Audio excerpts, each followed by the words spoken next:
Hey champions, this is Arian Tyson out of St. Louis, Missouri, and I'm just coming back at you on this Sunday as I head to praise and worship to shoot a quick video.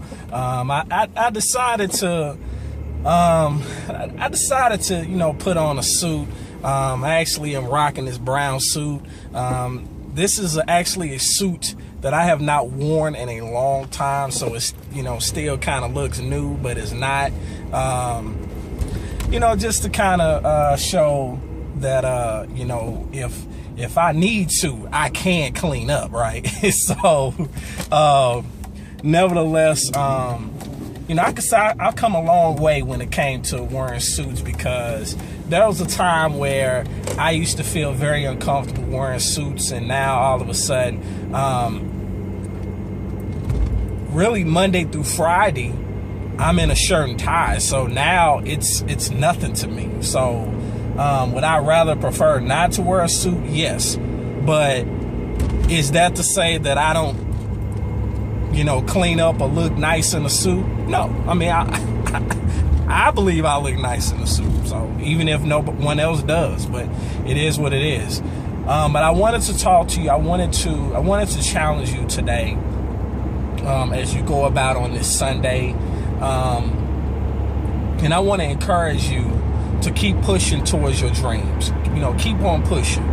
And let me be clear. Let me preface my comments. Adversity is going to come. Adversity is necessary. Adversity is something that, if we're honest with ourselves, we cannot avoid. And many of us, at the first sign of trouble, at the first sign of adversity, we get discouraged. We get to doubting ourselves. We get to doubting our abilities. And I can talk about it because I used to be that way. But I often think about Muhammad Ali and Michael Jordan. Now, what do those two individuals, those two champions, have in common? Well, number one, they're champions. But number two, they're highly regarded as the best in their respective sports to have ever did it. Muhammad Ali is often regarded as the greatest boxer ever. Michael Jordan is highly regarded as the greatest basketball player to ever live, to ever play the game. Now, I ask myself, why is Muhammad Ali considered the greatest? And it's not because he walked around saying he was the greatest. It was not that. It was because when he got knocked down, more impactful than anyone else, he was able to get back up. He was a multiple time undisputed champion. And in the face of adversity, he stood firm in his convictions. When it came to him refusing to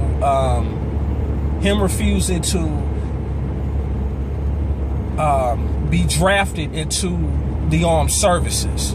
The title was stripped from him, and he was he experienced some jail time because of that. When the draft was in place, and then he managed to get knocked down off the mountaintop, but then clawed his way back up the mountain. And then with Michael Jordan himself actually came off the mountain.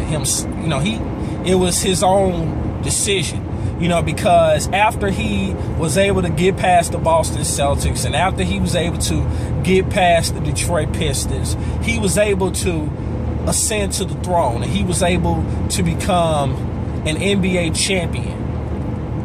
And then he himself, by his own choice, just like with Muhammad Ali, relinquished himself off the throne, just in a different way. He decided to retire from the game of basketball and go play baseball. But then, even spending almost 2 full years away from the game of basketball, he came back, and in his first full season back, he led the Chicago Bulls to 3 more titles for a total of 6 in his career. That's why he's considered the greatest. And then on the biggest stage, he never lost. 6 finals appearances, 6 titles. We have to be willing to stand our ground, keep our eyes on the prize when it comes to adversity, because adversity is going to come.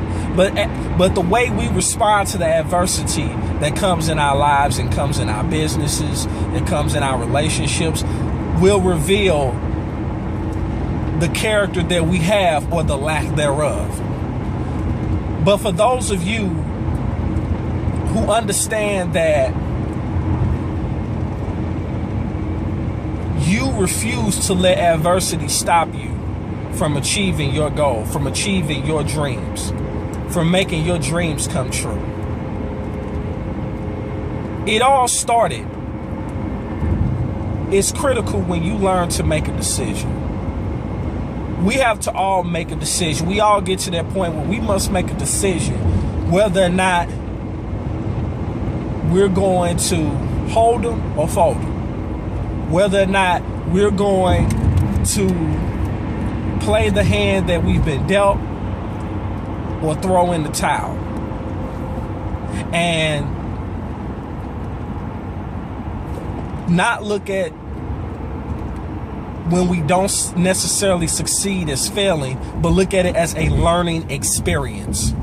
So for those of you who are not afraid to learn, who are not afraid to stretch your mind and not afraid to, get constructive criticism. Because constructive criticism is what makes us better. Constructive criticism is what allows us to not make the same mistakes. It helps us to learn. And if you want to become the best version of yourself, then I challenge you to connect with me. I challenge you to click the link below and join the team, because at the end of the day, it just pays to be ourselves and not try to be something that we're not. So click the link below. We'll see you on the other side.